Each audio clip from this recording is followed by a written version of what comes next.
On April 27, 2016, the University of the Philippines launched the Korea Research Center, aiming to provide Filipino scholars and researchers with opportunities to widen their interest in Korean studies.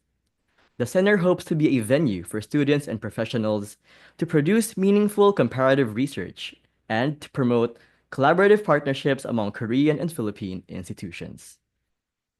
The center serves as a university-wide hub that helps promote and develop Korean studies in the university and the country. It sponsors interdisciplinary and inter-college research and educational activities on Korean studies, as well as facilitates the training of the next generation of Koreanists in our country. And of course, to grace today's event, we have a very special someone with us. We have here today the director of the UPKRC to share a short introductory message. Please welcome Dr. Kyung Min Bae. 안녕하세요. Right now we have some audience who joined through Zoom, and then hopefully we can also have some virtual interaction with our audience through YouTube. And then today we are really especially blessed because we have two alumna from the University of the Philippines, Diliman, and I'm happier because these two speakers today are from the Department of Linguistics who studied Korean language in the Philippines and then went to Korea to pursue their dreams.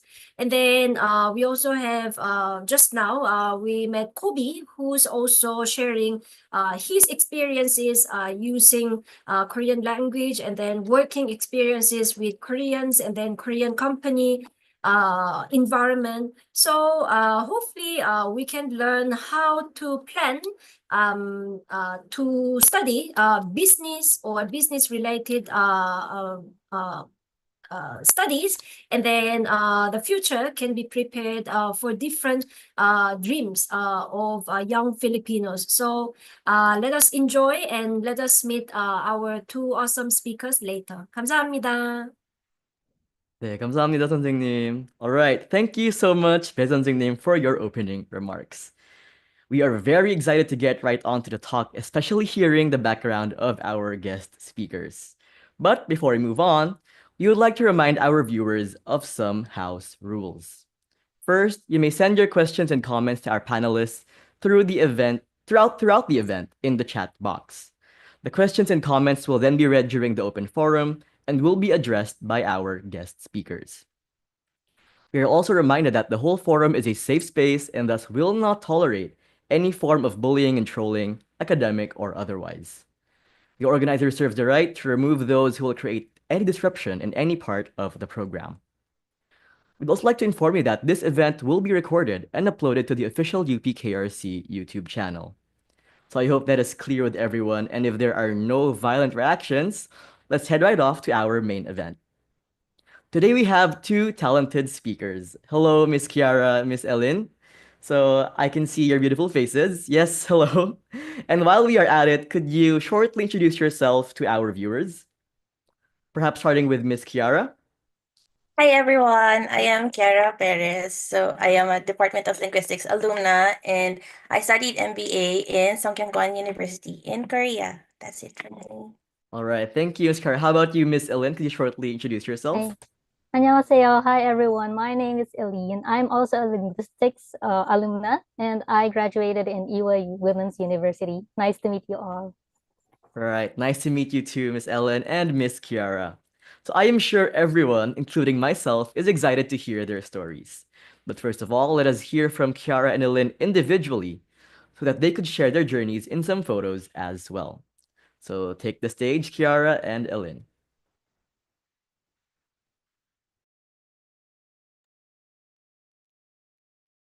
Can you see my screen? Yes, we can see it very clearly. Hi everyone, Chiara again. So today I would like to share with you my Korean journey. So my Korean journey started when I took Korean classes in UP Diliman back in 2011 and 2012. It was then followed by an exchange program in Hanam University in Korea in 2013. By then, I knew I wanted to do postgraduate studies in Korea, but I don't know which field yet. And so upon my graduation from in UP in 2015, my Korean journey led me to work as a Korean bilingual in Parola Analytics and EY Philippines. So during my 4 years of working, I developed an interest in business analytics and decided to explore it more. And so in 2019, I decided to apply for the Global Korea Scholarship together with my friend Ellyn. And as luck would have it, we both got in. And so I spent my Korean language program in Cheongnam National University, followed by my MBA program in Sungkyungkwan University, focusing on business analytics. After my graduation from Sungkyungkwan, I was able to obtain a resident visa. And then I worked as a sales support specialist in ASM Korea, utilizing my business analytics skills. And then I worked as an internal linguist in Flito, using my linguist skills I gained back in UP. And then currently I am on a parental break. I am taking care of my 10-month-old baby, as you can see from the photo. And I hope to be back on the job market soon. So that's it for me. Now my friend Ellyn will talk about her Korean journey with you. Hi, so thank you, Chiara. So as you can see, yes, it's possible. You can apply with your bestie or your friends. So like Chiara, my Korean journey started back in 2011 when I took Korean classes in UP Diliman. And then it was followed by a 1-year exchange student program in Korea where I was assigned in Korea Tech. During this time, I already had a thought of wanting to return to Korea in the future. But during that time, I still wasn't sure which graduate program to pursue, and I wanted to gain some experience in the Philippines first. So following my graduation in 2015, I landed roles where I was able to utilize my Korean skills in Parola Analytics as a Korean language researcher and in Samsung R&D Institute Philippines as a Korean speaking staff. So these 4 years of experience in the Philippines honed my skills and refueled my desire to pursue opportunities in Korea. This time focused on business and management. So if there are questions whether it's possible to switch fields when you are trying to apply, in case of business, yes, it is possible in general, but of course you would have to do your own research or contact your department of interest to make sure. So next slide, please. So like Chiara, when the GKS program was announced early 2019, we tried applying for business programs. And yes, fortunately, we both of us got accepted. In my case, I spent my Korean language program at Daegu University for 1 year and continued to pursue my master's program at Ewha Women's University, where I had a focus on their management track, meaning areas like HR, strategy, and organizational behavior. So following my graduation at Ewha Women's University, I gained a residency visa, and it was partly part of the merits of being a government scholar, which is, I think, a big advantage, especially if you plan to stay in Korea in the long run. Then I got a job as an internal linguist at Flito, where we worked with the National Institute of Korean Language for projects like Korean Foreign Language Parallel Corpus Project. And then after this thing, several months ago, I joined Samsung C&T Corporation in Korea, where I am currently employed under the new business development team. And that's it for my Korean journey. Thank you for listening. Wow, okay, thank you so much for that very short but very informational talk. So I think it's very cool that you started out both as college besties and now you both have resident visas and you seem to be thriving in Korea. And what I found very interesting also was that you said career shifting into business is possible even if you have a different starting background. So yeah, that's very useful for a lot of our viewers, I believe, especially to myself as well, who is interested in business but started out at a different track. So anyway, this session is now open for questions and comments. So to our audience, questions and comments may be posted on the chat box, and Miss Chiara and Ellyn will share their responses. So yeah, if you have any questions, please feel free to leave them on our chat box. So while we're waiting for questions to arrive, I also have like a few questions I have myself. So among all the countries out there offering master's programs, why did you both choose to study in Korea? Can we have anyone to answer?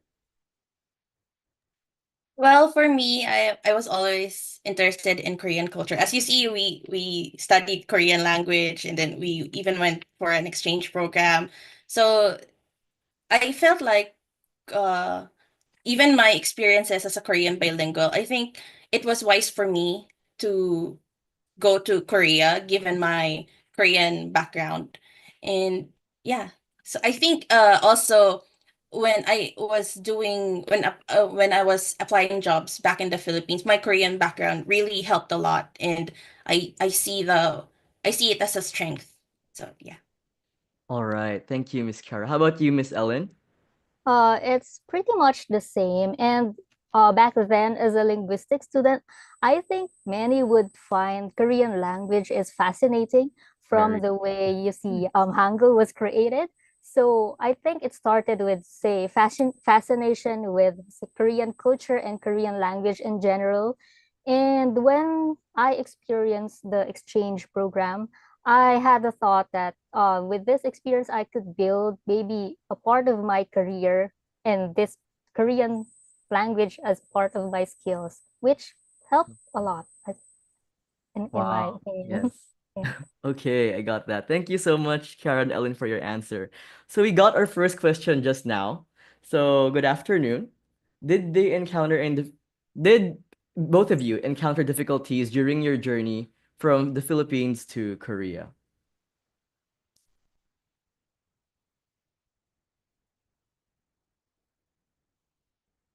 Any difficulties you had when you were moving, perhaps, I guess, from the Philippines to Korea? Well, what I would say, of course, since we started um professional lives before going to Korea, I think it was a big decision to quit your job and start a new in Korea. I Mm, think that's one of the biggest hurdles you'd have to decide on yeah. before you try applying. Like no more salary, right? Well, we have stipend from scholarship, of course, but it's different from salary. Yeah, definitely. How about you, Kiara? Yeah, it was the same thing for me when I was deciding. I felt like when I study in Korea for MBA, I would be back to zero, but I still took that leap. So I felt like Mm. it would be a better path for me. So Yeah, definitely. A big decision for both of you to quit your jobs and then move to Korea just to be a student again. Yeah. So we have another question over here. Good afternoon. Would like to ask, how can you describe the work setting in Korea? Kiara, I think you can go I first. so I shared earlier that I worked in ASM Korea and I only worked there for a few months. Um I knew there would be different cultural differences, but I wasn't prepared for the I tried to prepare myself for the long hours, but the work I got was really long hours from 9 a.m. to 1 a.m. sometimes. So it took a toll on my Mhm. body and mental health. But yeah. And it's kind of hierarchical. So that would be something you have to consider as well. But then I transitioned jobs and I was able to get in a startup company. And that startup company, we call it Honda we Yeah. would log out exactly at 7, and we can work hybrid. So there are different companies now in Korea who also embrace hybrid working, flexible Mm, working, and there's a push um for shorter hours and yeah. less hierarchical Mm. type of structure as well. I see it in even in big companies now. So yeah, so do your research before applying for jobs, and also ask your employees what's their expectations, or what's the working culture as Mhm. well. I think a lot of people would also be curious, like, what's the reason behind working until 1 a.m.? Is it like because there's a lot of work, or is it just because your boss wants you to stay until 1 a.m.? Is there a reason for it? Oh, because it's because I am also sales support specialist, so we support not just APAC, we support global Mm-hmm. sales people, and um so we have to answer to demands. There's weekly presentations, monthly presentations, and when there's a deadline, and there's just two of us, I think, in the staffs. So we're expected to work not in shifts even, so we just have to, yeah, we have to work on demand when there's like big projects. Oh no. So, but you were being paid for your excess hours, right? No, so Oh no. that's why also. Okay. So I So think everyone should be careful when choosing their companies, not to end up the same way as Kiara had with her experience. How about you, Ellen? How would you describe the work setting in Korea? Um, well, as for in my mind, it kind of mirrors my experience in the Philippines because I started off my career in the Philippines on a startup. So the work hours are much more, it's kind of flexible, Mm-hmm. but not really.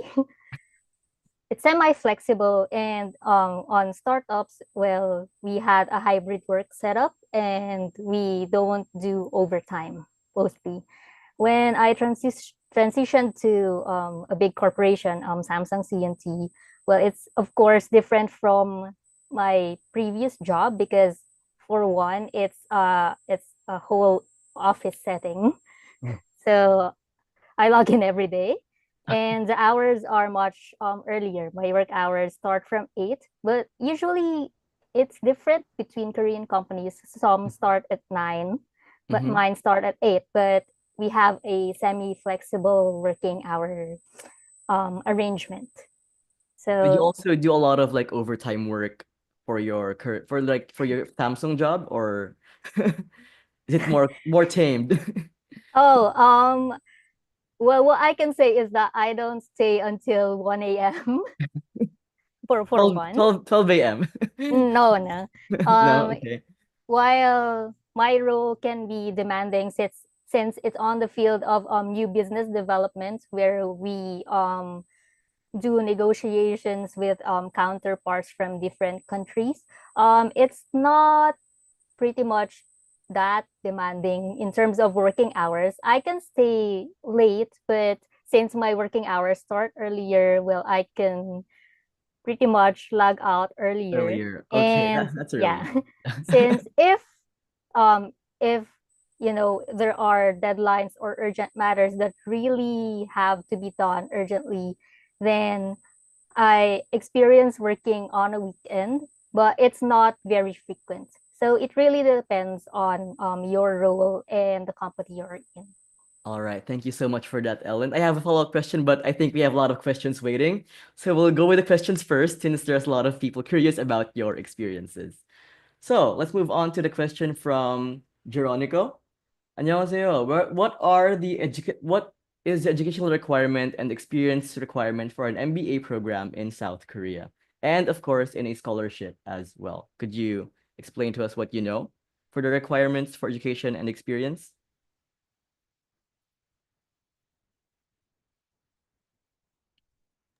Is Kiara? Ellen? So for the GKS, I think there's a guideline. I think they released a guideline just a week before, so you can check the grade requirements. But I think it was above 80%, if I remember right. So you have to convert the grades. So but in the but it would of course it would help if you have higher grades or you have working experience already. And also the language certificates also would help. So yeah, the more the better you present yourself, the better. Chiara, I believe we prepared some slides regarding this. Let me show. Um, wait, let me.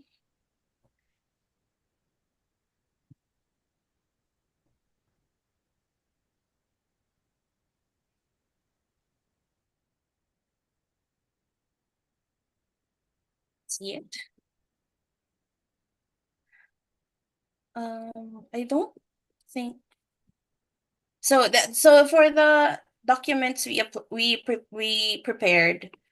So we prepared our transcript of records, topic certificate, and it recommendation letter. So yeah, so these are all the things and more if you have more Yeah. to show. Yeah.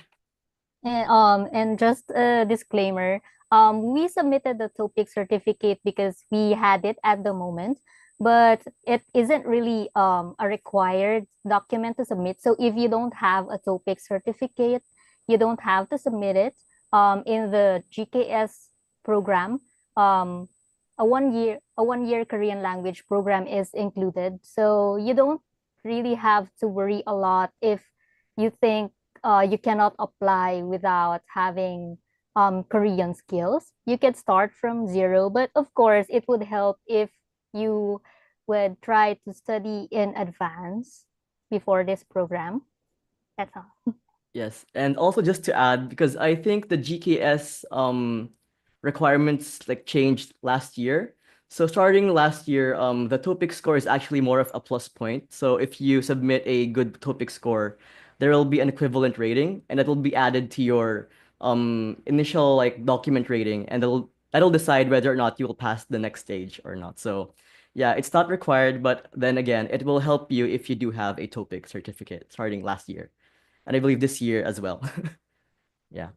All right. Anyway, so I hope that answered your question, Geronimo. So let's move on to our next question from Bokji. How do you describe your university journey in South Korea? Is the way of studying more challenging than the Philippines?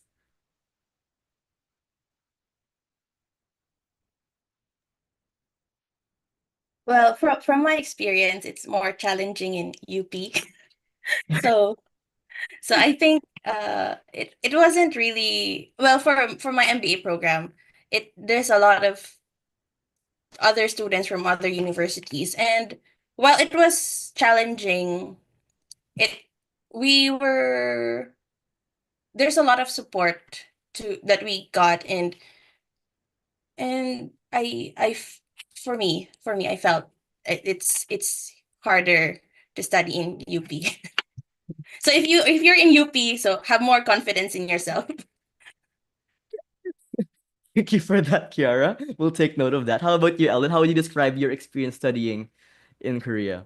Well, for one, it's a challenge because first and foremost, my background, of course, I came from linguistics and then I shifted careers. So there is of course a challenge when it comes to catching up with theoretical backgrounds or business terms you have to study while pursuing your master's program. In my case, my program was in Korean mostly, so I think that's an additional hurdle for me.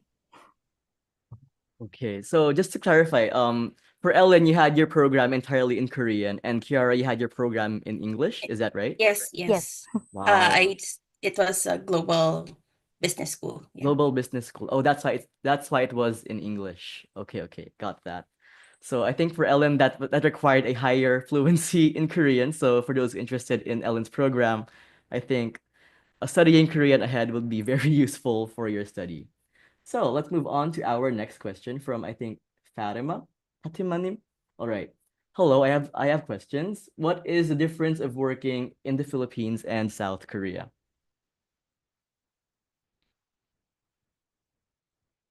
How would you describe, like, are there differences in the work culture? Like, apart from those you mentioned earlier, like the hierarchy and the excess hours, or is there anything else you want to add, which you would say is very different from Korea and the Philippines? Or is it the same, like it's all just a company, same working environment? How would you describe it?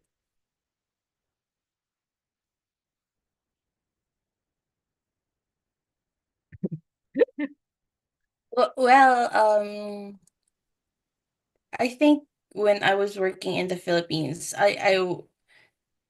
because I wasn't I'm Filipino, so there's a I think for us because we're working as foreigners, there's a difference as well for us Mhm. because we don't really get to mingle much with our coworkers, and I think more eh, more chummy in the Philippines working Mm. culture, so it's more flexible. In Korea, there's a not just hierarchy, but there's this the structure is very there's a step for everything. There's a well that's the same for the Philippines. I felt like more bureaucratic in the Mm. office. That's what I felt. Oh, I see, I see. How about you, Ellen? How would you Yes. describe your difference? Maybe if I could describe it in one sentence, it would be a lot of layers of nunchi. Ah, nunchi. Yes. Yes. So navigating, Korean culture and Korean work culture requires a lot of nunchi and a lot of pali-pali. Yes. I see, I see. So I guess for those who don't know the word nunchi from our viewers, could you roughly explain what it means?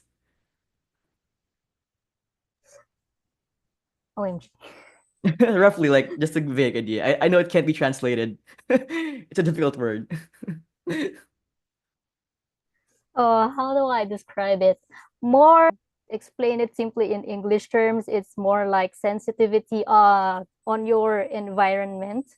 Mhm. So it kind of helps you how to act around certain people or situations. Yeah, But yeah, it's not an exact translation. yeah. I think in Filipino, since most of our viewers are also Filipino, I believe, we could say like yung pakikiramdam, I if that's think correct. Yeah. that Yeah. might be a better term for it. Yeah. Yeah. So hopefully that would help the viewers understand what that would mean. And let's move on to our next question, hoping that answered Fatima's question. So, do you have any tips or advice for students who are currently studying Korean or linguistics and hope to study or work in Korea in the future?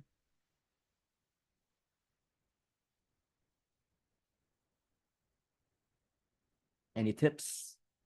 Currently studying Korean or linguistics. I think if I remember correctly, both of you majored in linguistics, or is it only Ellen who's majored in linguistics? The both of us. Both of you. Yeah. Okay. So, do you have any advice for our Korean or linguistics majors aspiring to go to Korea to work or study in the future? Anything you want them to focus on right now, or like perhaps what they need to prepare so that they could increase the chances of passing scholarships or like getting accepted to jobs in the future? I think if you're already studying Korean, I think um continue studying Korean if you have a plan on applying for Korea. It would help a lot.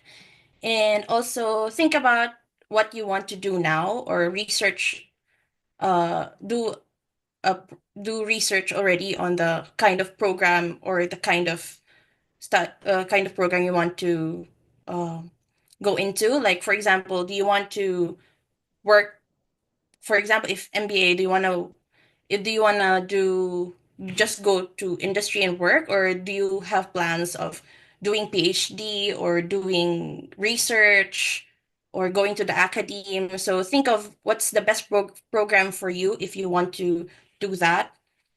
And yeah, that's my tip. All right. Well, How about you, Ellen? Yeah, in terms of Korean or linguistics, I think it would be best to inquire your specific university of interest regarding how they approach the study, because different universities can have like different approaches when it comes to linguistics. So different focus areas, they can be focused on Korean language theories or different languages.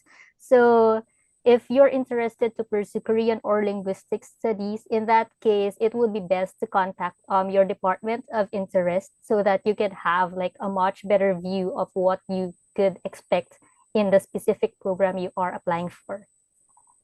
All right. Thank you so much for that, Ellen. I hope that answered Ali's question regarding what to prepare or like the advice. So let's move on to the question from Karen. Hello, good afternoon, everyone. May I ask the speakers regarding their Korean proficiency before applying for the scholarship? Did they pass a certain TOPIK level? And I believe you answered this with a TOPIK level 4. And how was their Korean language year of the GKS program in their own experience? I guess it is asking like how the Korean language program was when you had it in when you took the GKS program. When I took the GKS program, we already have level 4. So when I did my Korean language program, they would put you in the for me, they put me in level 5, and you have to study the higher level Korean. So, and then how was the Korean language program for that year for us? If you remember, 2019 to 2020 was COVID.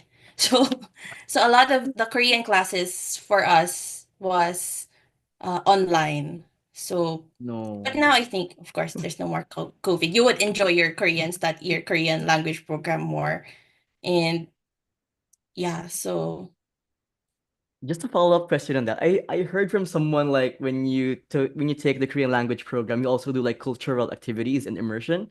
Did you also have yeah, those? yeah, yeah. But back then it was just Gyeongbokgung. So yeah, just normal cultural places, Gyeongbokgung or Jeonju every semester. Oh, Uh, okay, okay. How about you, Ellen? well, it's kind of different for my program. Our cultural programs were in Mungyong, and there was this time they also took us to Dokdo Island.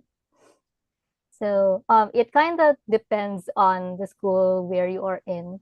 So they set up different cultural programs, and small activities like making something with Korean papers and stuff. So different universities have different programs to immerse you, and the usual setting would be during your Korean language program would be having 3 hours of Korean studies. So half of your day would be for studying Korean language, but after that you're mostly free. So that's it. Wow, sounds very exciting for those aspiring to do the Korean language program in Korea as well. And we got a message from our director, Beson Singnim, that pwede na mag-Tagalog. If that would be better. Yes. So anyway, I'll just continue reading the questions in English because they are in English. So moving on to the next question from Aldrin Aldea. How significantly does Korean language fluency impact the chances of landing a job and building a career in Korea?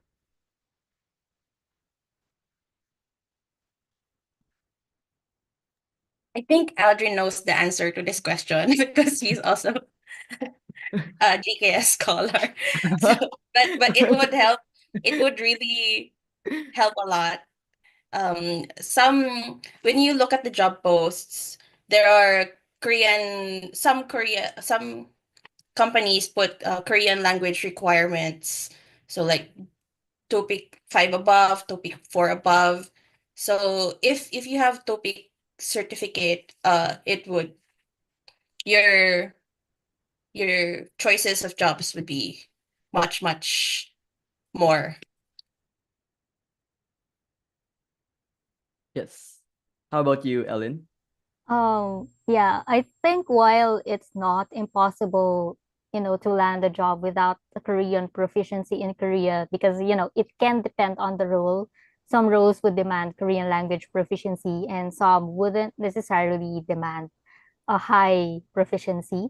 But having a Korean language fluency would make you have more options, or you have a broader, how do I say it? Pwede mag-Tagalog. You'll have, Yes. opo. Mas marami po kayang makikitang mga opportunities, because many of the postings would require some level of Korean fluency, especially for foreigners.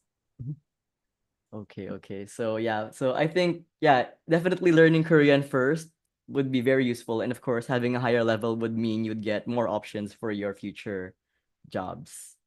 Yes. So let's have our next question from Jeronico, I believe again. I think this is already answered, but let's have it again anyway. Is the Korean language program a prerequisite for the MBA? Yes. Unless you have TOPIK 5, you can be exempted from the Korean language program. So if you have no level 5, you will have to go through the program. Yes.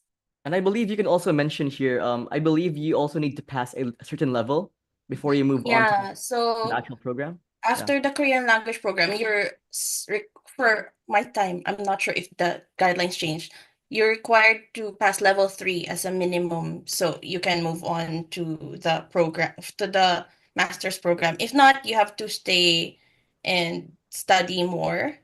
And then some programs require higher Korean level of proficiency. For some media studies or Korean language studies would require even like level 5. So take note of that. Yes. All right, thank you.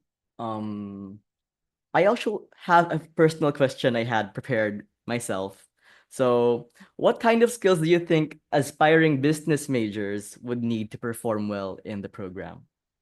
Or like prior knowledge that we need to prepare, perhaps, since I believe you both started from linguistics and you moved to business. What do you think are the skills important for those who are aspiring?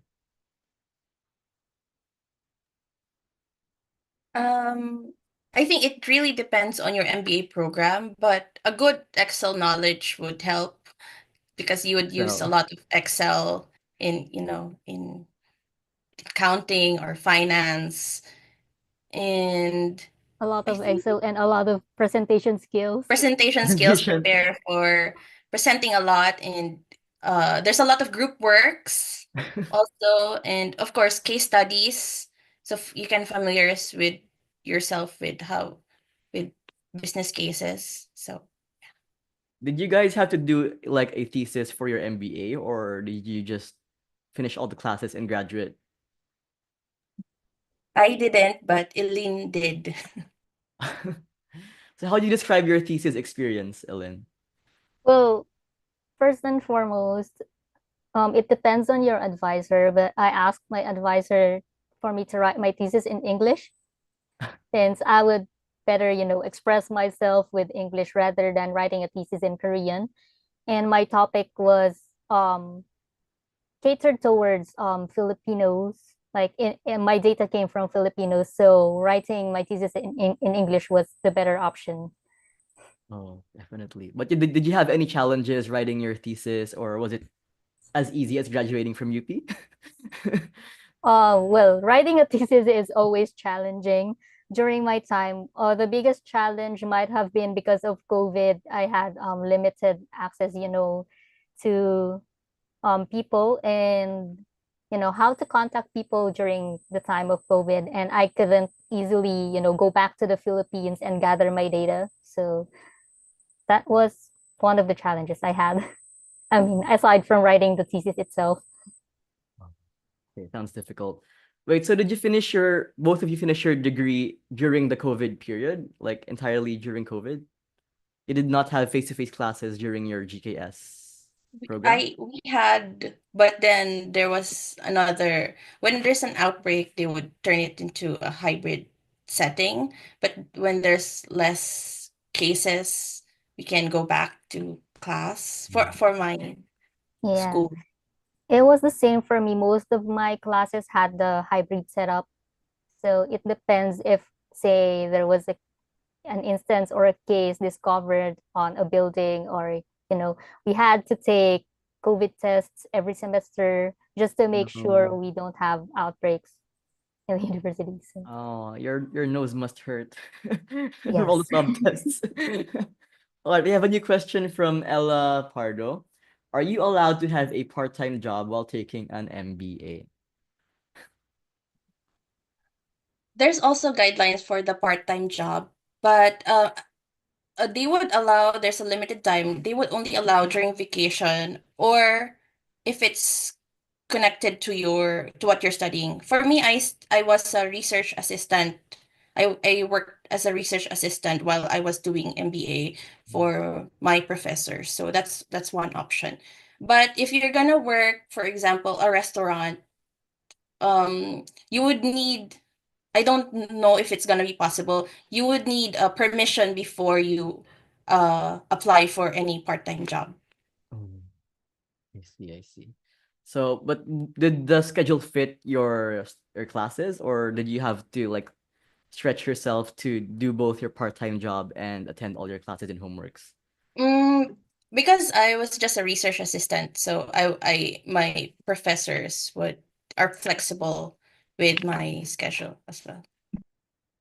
How about you? Did you have any part-time job experience when you were studying your MBA? For me, I did not do part-time jobs while I was studying. So I was a Wow. full-time student. Yes, good student. Just studying. All right. Thank you for that. So apart from that, so we've been talking about like studying as a business major and everything. What kind of career opportunities do you think are available to business graduates in Korea? Like what kind of jobs can we apply for after we graduate from a business degree?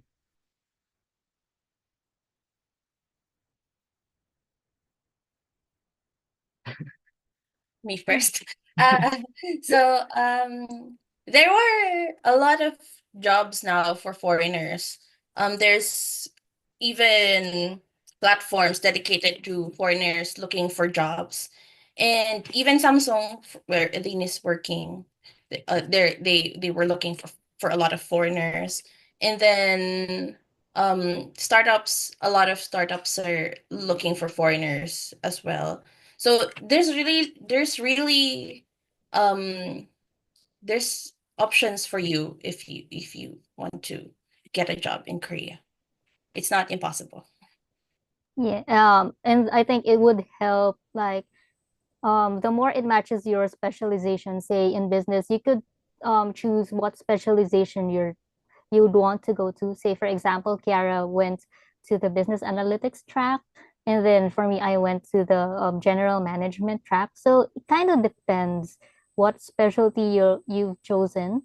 But yeah, there are a lot of options when it comes Um, to Definitely. trying to get a career, like So with your generally, business like degree. with a business degree, you have a lot of options as well to pursue, like what kind of career path you'd want to take. So it's not just limited to management or like owning a business, right? So you can pursue different careers as well.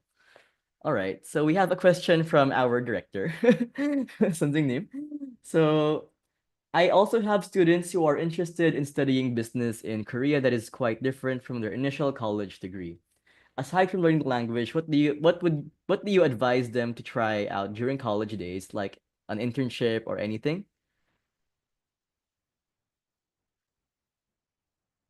Uh so during my MBA, there's a lot of career shifters. So the students really come from a lot of different backgrounds. So it's just up to you how you can connect your experience to studying MBA. Anything can be made into a business.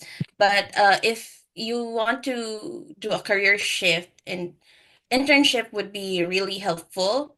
Also, um, if you have if joining orgs and doing projects, personal projects, for example, would also really help. So, for example, if you want to do business analytics, you can try out like simple personal data projects, and just um, even just some personal research, like doing surveys and creating something out of it. So that I think that would be helpful. Definitely. How about you, Ellen? What do you think? Yeah, Anything? maybe just to add to that, since if you've well, for instance, if you're in college and you're thinking about shifting, your majors or going to a different postgraduate degree, then of course it will be better to start early. So for instance, if you're interested, say, in coding analytics, you could perhaps start by looking at basic classes you could take, and of course internships would be helpful. Having some experience like could help you finalize, perhaps, like how would you want to um what do you call it? Like how would you like to approach this your career Mm-hmm. afterwards, Yeah. especially when it comes to business? So as Chiara said, anything can be made into business. So even if you're from a different career, you could start your business career. So what would be helpful, especially, well, if you are interested in the management, theoretical foundations or backgrounds, then it would be helpful if you start reading on trends on business and management in general. Mm-hmm. Maybe that would be helpful too. I mean, aside from what Kara has already stated. Yes. I'm curious for the both of you, like, since you've been mentioning like personal projects or internships, did you both have any experience with like your own projects or internships you had when you were studying your undergraduate degree in UP? Um, in UP, I think most of the projects would be for our org, for our Mm. linguistics org.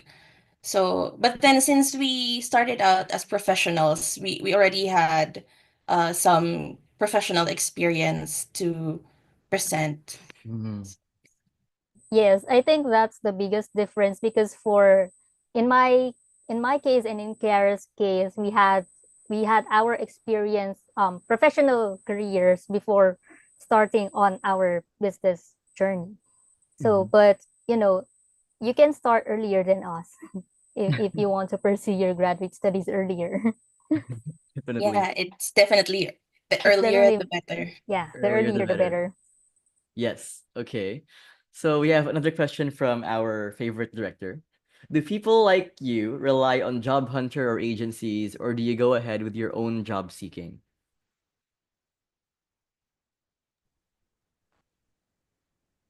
In my Um, case, I did not really rely on the job hunter, but I do post like my resume on different job platforms. So in a way, I think I did my own job seeking, aside from, say, getting contacted by people from the company themselves. Mm. Like by platforms, like could you give an example of what platforms you used where you posted your resume? Like is it LinkedIn, JobStreet, or like what kind of platforms did you put your resume on?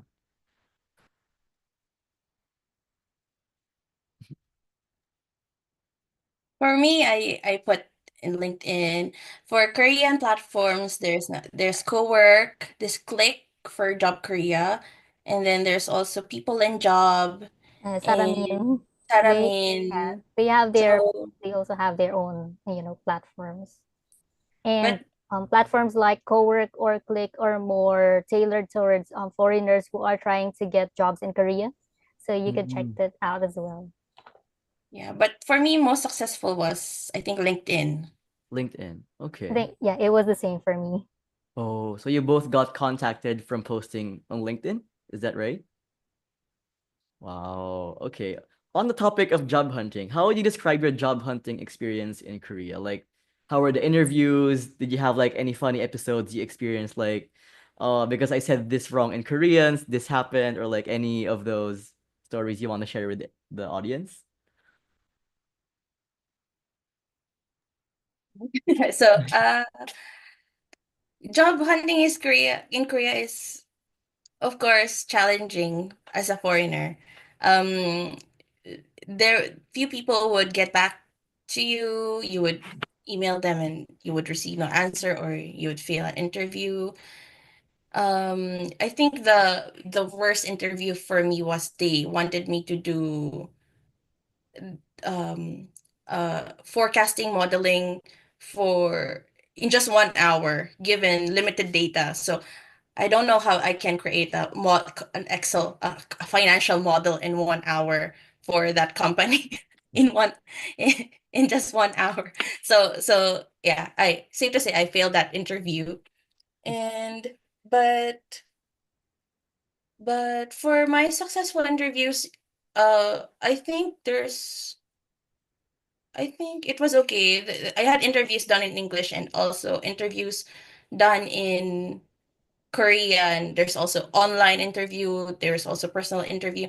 But one thing different in Korea is sometimes, because when you go during the interview, you would spend your time. They would give you an envelope for the time you spent during the interview. They would give you money. So that's Oh. one plus. Okay, that's cool. How about you, Ellen? How would you describe your experience? Did you also get money from interviewing? Oh, not really.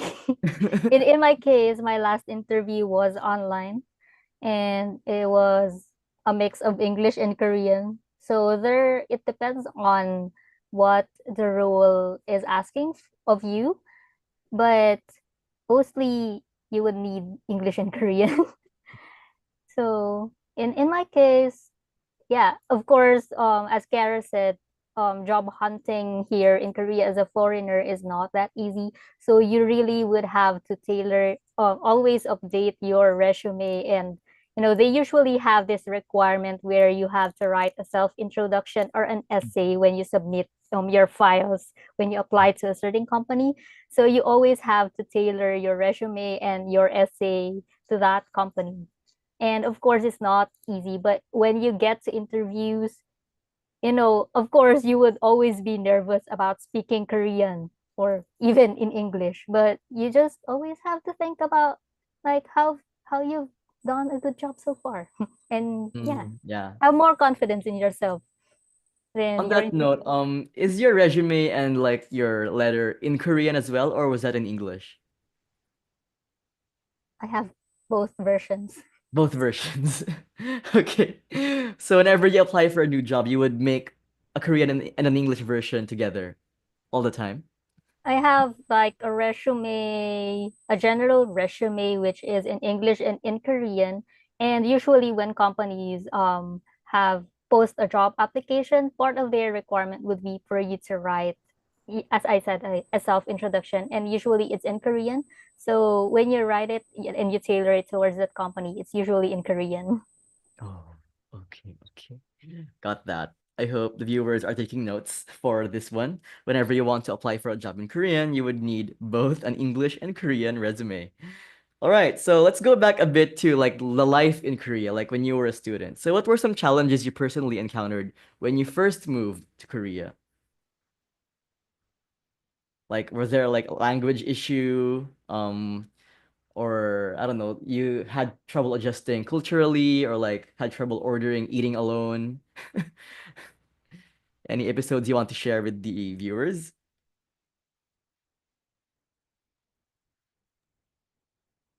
I think it's not just language, Korean language, but because you're gonna spend your time a lot with other scholars, you're gonna spend time with a lot of different cultures. So it's quite challenging to navigate that. You have different expectations of each other. Yeah. And but in the end it's always fun because you get to meet a lot of New people. people. And for us ordering because we already did an exchange program. So when we came to Korea in 2019, I think we were already ready. Yeah, we So kind of had like the basics of some Korean Mm, skills per se. So we could order the food or try to communicate using basic grammar. So in that aspect, I would say it's not very difficult, for basic, survival. but it's different when you have to navigate further, like different cultures and, meeting a lot of people. Speaking of different cultures, did you both live in dormitories when you studied for the MBA, or did you find a house outside your schools? I did both. I lived in a dormitory and then I looked for a room to live by myself. And then in MBA also I lived in the dormitory and then I looked for a room to live. So what So made you move out, like, from the dormitory? What was the pushing sorry. factor? Like, what made you want to move out from It's the just dormitory? that because I was used to I was already working. I was too used to living by myself and not used to living with a roommate. So I really wanted to live by myself. Okay. Like, was the scholarship money enough to fund a house outside the school? For the Korean language program, we were in not in Seoul, so it's easier. It's quite cheaper, so I it's enough. But in Seoul, it's hard to find uh, a decent house. So I have someone to share with, so it was okay. Okay, so you had a roommate eventually, even if you moved out. Yeah. So actually, my husband that I showed earlier, we Oh, were okay. we came to Korea together. So Ellyn, Oh, me, and my then boyfriend. So yeah, that's how I planned my life. all right. How about our third wheel, Ellyn? For me, I mostly lived in the dorms while I was having my program because it was the best choice I had during that time.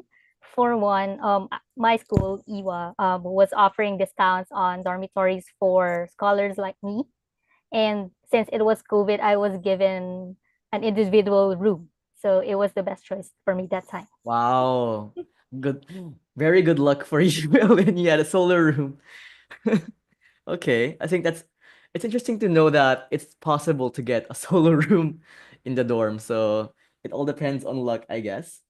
So I have another question I wanted to ask. So, I'm sure you both had your plans when you first applied for the GKS, right? Like you wanted to pursue a business degree and eventually find a job after.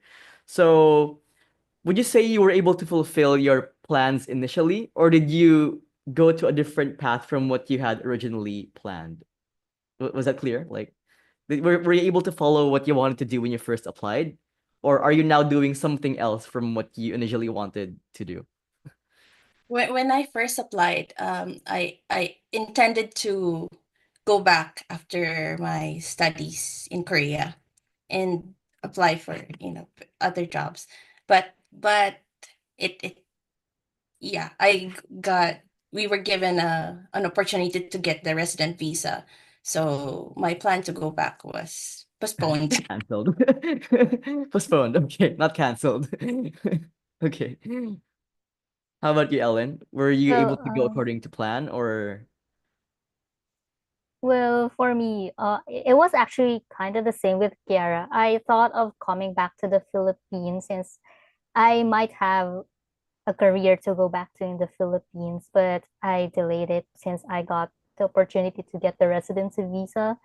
And as far as my current path goes, I think it still goes within the path I'm trying to take while I'm working on a different industry right now. When it comes to, say, the tasks of the role itself, it's still kind of related with what I have studied. So I think it's still the path I am okay? So like going overall on. career-wise, it's the same path you had planned, but like except for the part of going back to the Philippines. Okay, for the both of you. Okay. Okay, we have a question from Fia Jeon. When do GKS applications for Filipinos usually start? Do we need to go to our local embassies in person for applying? Want to answer? um Yeah. The GKS applications actually started already. So they posted the guidelines last week. So you can go to studykorea.go.kr for the details. So there's an embassy track and a university track. So there's different deadlines for both. So embassy track, if you apply for the embassy and decide to apply for the embassy, it's usually earlier. And then the university track is much later, but different universities have different deadlines also, so take note of that. If you fail to get to the embassy, I think if you have enough time and you prepared your documents already, you can apply for the university track again. So my tip is to apply early, apply now, Oo. prepare your documents early. So yeah, it's the best time to start. So the guidelines were just posted. How about you, Ellen? Anything you want to add to what Chiara said? I think I think that pretty much sums it up. Yeah. So be sure, like, if you have a university of interest, like, take note of their deadlines and how they receive their applications, whether via DHL or you could submit it in person. It actually kind of differs based on which universities you are trying to apply with for the university track. So for the embassy track, as far as I know, I think you can submit it via career. Yes, that's right. Okay. You could actually submit it through Lala Move, I think. Yeah, as far as I can remember. You don't need to go there personally, but of course, Yeah. going there gives the vibe of success. Like I submitted my documents personally. So yeah, if you But yes, the earlier the better. So yes. get all the documents you need. Yes, I also advise the same thing, especially you have to apply for a apostille for like a lot of our documents, and that takes like I think 2 to 3 working days at least minimum. So yeah, so I would recommend starting on your documents as well early. And we have one last question from our director again. So after living in Korea for so long, what do you miss from the Philippines the most? For me, my family and my friends, of course. Oh. But I just got back. I got back here for vacation for Lunar New Year, so I'm fine. I'm in the Philippines now. So Oh, yay. so yeah, yay. But also I miss Shopee and what else? I think just the Filipino humor and the Filipino, you know, attitude. Yeah, Yeah, we miss it a lot. culture. Yeah. How about you, Ellen? What do you miss most about the Philippines? Maybe chicken joy. No, I'm Chicken kidding. joy. Yes, there is no chicken Yes, joy in Korea. yes, of course. My family and friends who are mostly based in the Philippines, and of course, getting to speak without much language barrier. I can always Mm, just speak in Tagalog or English, and my friends or people around me wouldn't have difficulties understanding me in full. yes, definitely. So to like wrap up ish the session, like, do you have any last pieces of advice you want to share with aspiring scholars for the next GKS application? So my advice is have more confidence in yourself, market yourself well. You got this. So yeah, you got everything you need. Just apply. Don't hesitate. Just apply Yeah. and try. Yes, everything will start with you believing in yourself. So you can try manifesting that Yeah. you can do it. Yeah. Yes, thank you. We'll manifest going to Korea this year for a lot of us who are aspiring for the GKS. All right, so thank you very much to our speakers and everyone from the audience for your active participation. So let's have a virtual round of applause to our speakers, Chiara and Ellyn. And to appreciate their time and participation, let me read the certificate of appreciation, which will be given to them. Can we flash it on screen, Pam? The certificate of appreciation. Do we have it? We will give the certificates virtually by Monday. Okay, so I guess we don't need to read that anymore. So yeah, to formally conclude today's program, we will have one photo op, and for general audience, if you wish to take a photo together, please turn on your camera very shortly. Yes, I hope you want to turn on your camera. Yes, anyone? Show your beautiful faces. Hi, yes. All right, so if no one wants to turn on anymore, I believe Pam can give the cue for the photo op. Okay, so if everyone is ready, okay, hold on.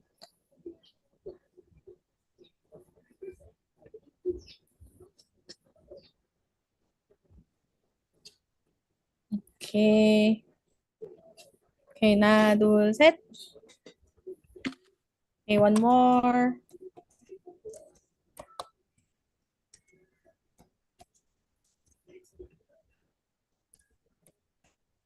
One, two, three. Okay, thank you.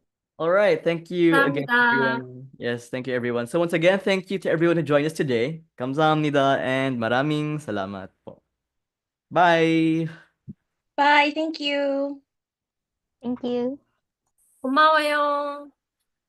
네, 감사합니다. 키아라, 네. 필리핀이야? 네. 언제까지? 정말